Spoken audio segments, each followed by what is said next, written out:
नमस्कार दोस्तों, 68वीं बीपीएससी में काफी सफल छात्रों का आपने स्ट्रेटेजी देखा होगा और सभी लोगों का कहना था कि कोई हिंदी मीडियम वाले छात्र हो जिनका रिजल्ट हुआ है तो उनसे स्ट्रेटेजी पर चर्चा कीजिए, कैसे पढ़ाई किए थे, क्या कुछ किए थे। तो आपसे बता दें, अभी हमारे साथ गोपाल जी हैं और इनका सिलेक्शन हिंदी मीडियम से हुआ है। इनका रैंक कितना है आपका? 308 है, सब रजिस्ट्रार 308 है और इनको जो पोस्ट मिला है सब रजिस्ट्रार का पोस्ट मिला है। तो इनसे जो भी स्ट्रेटेजी होगा, कैसे पढ़ाई किए, क्या क्या इनकी रुचि थी, मॉक कहाँ दिए, हर चीज पर चर्चा करेंगे, बुक लिस्ट पर चर्चा करेंगे। सबसे पहले स्वागत है आपका गोपाल जी। बहुत बहुत धन्यवाद आपका। कहाँ के रहने वाले हैं? मैं उत्तर प्रदेश के बलिया जिला का रहने वाला हूँ। बलिया जिला जी। कैटेगरी तो जनरल ही हो गया होगा। जनरल कैटेगरी है।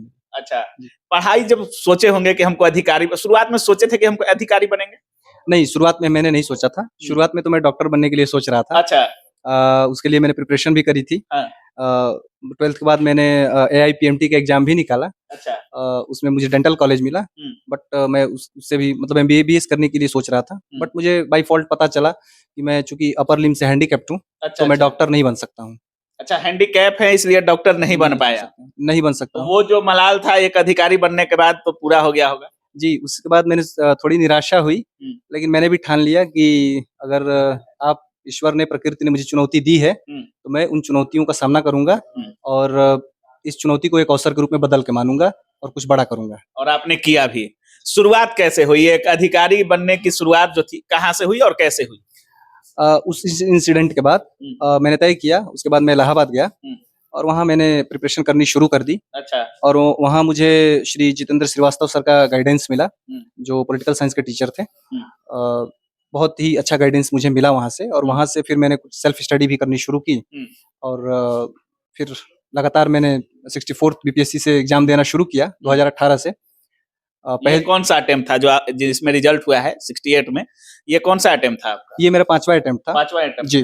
पहले PT वगैरह मेंस हुआ था? जी, मैं फर्स्ट अटेम्प्ट में इंटरव्यू तक गया था। अच्छा जी, लेकिन क्लियर नहीं हो पाया? लेकिन क्लियर नहीं हो पाया था। वो भी कुछ अजीब घटना घट गई थी मेरे साथ। अच्छा, एक बात बताइए, केवल BPSC का ही तैयारी करते थे, BPSC ही अप्लाई करते थे, या और भी एग्जाम्स का फॉर्म आप अप्लाई करते थे, जैसे UPSC हो गया या BPSC से जो लो लेवल है वो सब भी? नहीं, PCS से लो लेवल मैंने अप्लाई किया नहीं, आज तक नहीं किया। मैंने BPSC का दिया है, UP PCS का एक एग्जाम दिया और UPSC का भी एक एग्जाम दिया है। अच्छा जी। बुक लिस्ट को लेकर काफी छात्र परेशान रहते हैं कि किताबें हमें पढ़नी कहाँ से है। अगर कोई सेल्फ स्टडी करना चाहता है तो उसको लगता है कि हमसे नहीं हो पाएगा, या किताबों के सिलेक्शन में उनको काफी टाइम लग जाता है कि क्या पढ़े क्या छोड़े। सब लगता है कि ये भी इंपॉर्टेंट है, ये भी इंपॉर्टेंट है। बुक लिस्ट क्या होना चाहिए अगर सेल्फ स्टडी करना है तो? देखिए, बुक लिस्ट सब जानते हैं और वही बुक लिस्ट सब पढ़ते हैं। जैसे लक्ष्मीकांत है पॉलिटी के लिए, महेश बर्णवाल है ज्योग्राफी के लिए, हिस्ट्री के लिए स्पेक्ट्रम है। तो कुछ अलग नहीं है, सब वही है। पढ़ने का तरीका अलग है, नोट्स बनाने का तरीका अलग है, और वही अलग तरीका कुछ लोगों को सफल कर देता है, कुछ लोगों को सफल रखने देता है। नोट्स बनाने का आपका अलग तरीका कैसा था? देखिए, नोट्स बनाने का सबसे पहले तो मैं PDF जो मिलता है तो उस पर मैं विश्वास नहीं करता हूँ। मैं हैंड रिटन नोट्स में ज्यादा विश्वास करता हूँ। अच्छा। तो A4 साइज के जो पेपर्स वाले बंडल होते हैं उनको ले लीजिए और उन पर 5-6 पेज लगा के अपना एक स्टेपल कर लीजिए और उन पर टॉपिक वाइज जो भी नोट्स आप पढ़िए किताब से या अन्य डाइवर्स सोर्सेज से, और जो कुछ भी आप समझ रहे हैं उसको राइट डाउन करने की कोशिश करिए। अच्छा। और उस हिसाब से नोट्स बनाइए। मतलब पढ़िए, जो यहाँ से भी पढ़ना है पढ़िए, लेकिन अपने हाथों से, अपने हैंडराइटिंग में, अपने समझ के अनुसार अपना खुद का नोट्स तैयार होना चाहिए। जी सर, जी, ये इम्पोर्टेंट चीज है और ये की स्ट्रेटेजी है। अच्छा, काफी लोग कोचिंग क्लासेस की दौड़ में और भीड़ में शामिल हो जाते हैं, लेकिन रिजल्ट से काफी दूर भी हो जाते हैं।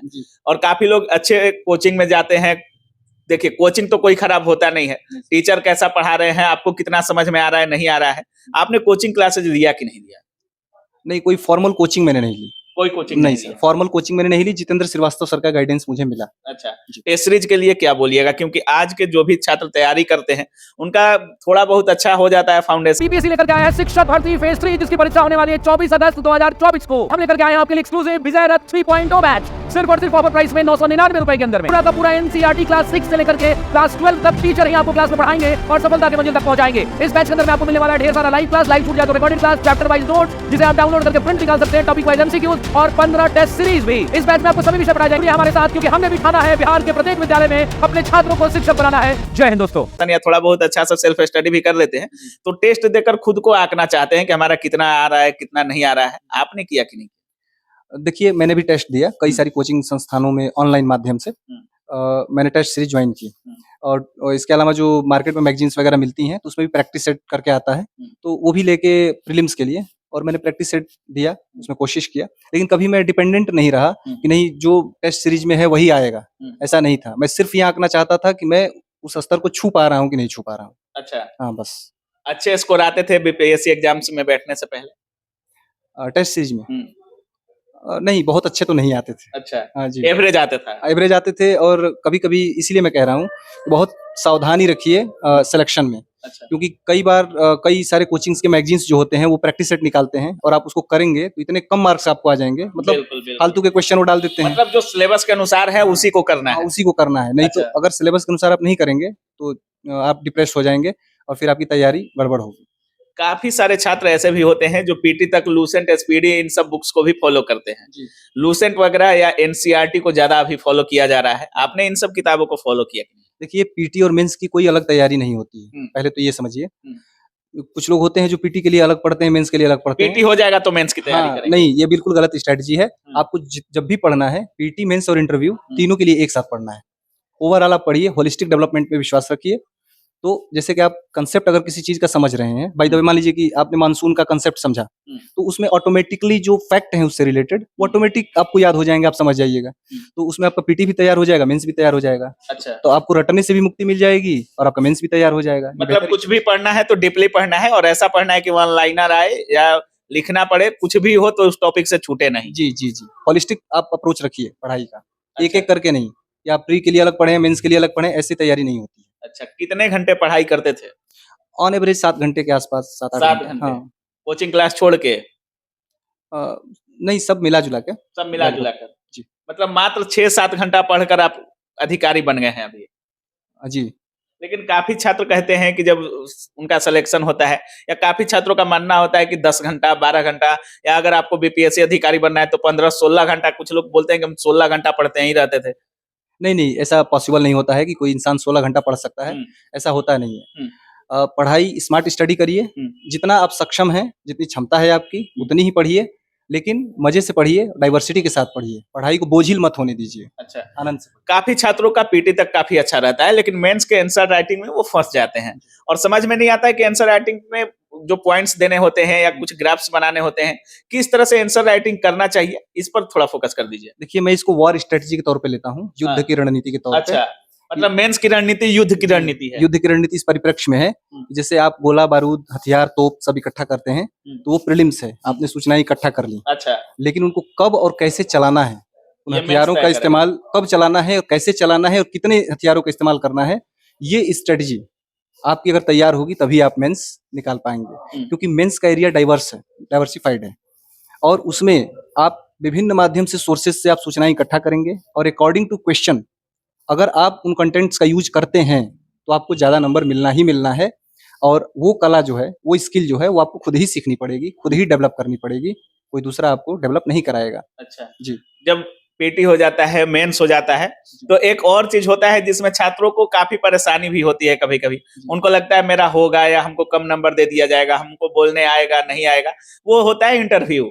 इंटरव्यू के लिए क्या कुछ बोलिएगा? काफ़ी छात्र प्रेशर ले लेते हैं इस चीज़। देखिए, इंटरव्यू के लिए मैंने कहा ना कि मेंस की स्ट्रेटजी जो है आपकी वो डाइवर्स होनी चाहिए और मेंस की स्ट्रेटजी अगर आप डाइवर्स करेंगे तो इंटरव्यू का आधा सेक्शन आपका तैयार हो जाएगा वहीं से। अच्छा, जी। मतलब नॉलेज रहेगा तो इंटरव्यू कोई मायने नहीं कोई मायने नहीं रखता है, थोड़ा सा कॉन्फिडेंस आप अपने अंदर लेके आइए और ईमानदारी के साथ अपनी बातों को प्रेजेंट करिए और जो नहीं आ रहा है ईमानदारी के साथ सॉरी उनको बोल दीजिए, जो बोर्ड मेंबर्स हैं, सॉरी सर मुझे अभी रिकॉल नहीं हो रहा है। अच्छा, क्योंकि फ्लुएंटली बोलना है। जी, क्योंकि इंटरव्यू में आपका नॉलेज चेक नहीं होता है, वहाँ पे सिर्फ चेक होता है आपकी ईमानदारी, आपकी इंटीग्रिटी और कितना प्रेशर आप हैंडल कर सकते हैं, कितने आप अपने स्टैंड पर कायम रह सकते हैं, इन चीज़ों का टेस्ट होता है वहाँ पे। अच्छा, तो अभी आप हिंदी मीडियम से आपका सिलेक्शन हुआ है, ऐसा देखा जा रहा है चाहे वो यूपीएससी हो, चाहे बीपीएससी हो, हिंदी मीडियम के छात्रों का सिलेक्शन काफ़ी कम हो रहा है। काफ़ी सारे इंजीनियरिंग किए हुए छात्र सिविल सर्विसेज का तैयारी कर रहे हैं और सिलेक्शन में भी उन्हीं का ज़्यादा सिलेक्शन हो रहा है। तो हिंदी मीडियम वालों को क्या कुछ बोलिएगा? देखिए, जो टेक्निकल बैकग्राउंड के बच्चे हैं, तो उनकी जो तैयारी होती है वो एक सिस्टमैटिक तरीके से होती है। जैसे कि वो आंसर राइटिंग भी करते हैं तो पॉइंट वाइज करते हैं और जितना ज़रूरी है उतना ही करते हैं और कॉमनली जो आर्ट्स बैकग्राउंड के बच्चे हैं, जैसे हम लोग भी आर्ट्स बैकग्राउंड के ही हैं, तो पैराग्राफ राइटिंग टाइप हम लोग कर देते हैं तो इस वजह से आंसर में ज्यादा क्लैरिटी और ज्यादा स्ट्रक्चरल रिफॉर्म नजर नहीं आता है। तो इस वजह से हमारे मार्क्स थोड़े कम रह जाते हैं। अच्छा। तो अगर उन स्ट्रेटजी को फॉलो किया जाए कि हम भी स्ट्रक्चर्ड वे में आंसर लिखें, जितना पूछा जा रहा है उतना ही लिखें और पॉइंट वाइज चीजों को प्रस्तुत करें तो अच्छा लगेगा। जैसे कि अगर मान लीजिए कि किसी थाली में खाना परोसना हो, अब चावल, दाल, सब्जी, पापड़, भुजिया सब आप एक ही के ऊपर रख देंगे तो कैसा लगेगा? देखने में अच्छा नहीं लगेगा। और उसी को चावल अलग, दाल कटोरी में रख दीजिए, प्लेट पापड़ पापड़ प्लेट में रख दीजिए, मतलब एक तो सिस्टम अच्छा के अनुसार होना चाहिए। जी, सिस्टमेटिक लिखेंगे, नंबर मिलेगा। भाषा कोई मायने नहीं रखती है, बैकग्राउंड कोई मायने नहीं रखता है। ये सिविल सर्विसेज एग्जाम है, यहाँ पर सब बराबर है। अच्छा, सुनने में आ रहा था कि आप गायक बनने वाले थे और पिताजी आपको अधिकारी के रूप में देखना चाह रहे थे। जी, सही सुने हैं। अच्छा, जी। गाना गाते हैं? हाँ सर, गाते हैं। अच्छा, मॉक इंटरव्यू में भी शायद आपसे गाना वगैरह गवाया गया था। मॉक में भी गवाया गया और जो मेरा ओरिजिनल इंटरव्यू हुआ उसमें भी मुझसे गाना गवाया गया। अच्छा, ओरिजिनल इंटरव्यू में आपसे गाना गवाया गया था? जी सर। अच्छा, कौन सा गाना गाए थे वहाँ पर? चूंकि मेरी हॉबी थी भोजपुरी लोकगीत गायन, अच्छा। तो वहाँ पर मुझसे कहा गया, चेयरमैन सर ने कहा कि अच्छा आपकी हॉबी है तो कुछ गुनगुना के सुना दीजिए। अच्छा, तो वो गाना थोड़ा सुनाइए जो आपने वहाँ गाया था। सर वो सोहर था। ई जुगु जुगु जियस ललनवा भवनवा के भाग बोल कर जागल हो। जुगु जुगु जियस ललनवा भवनवा के भाग जागल हो।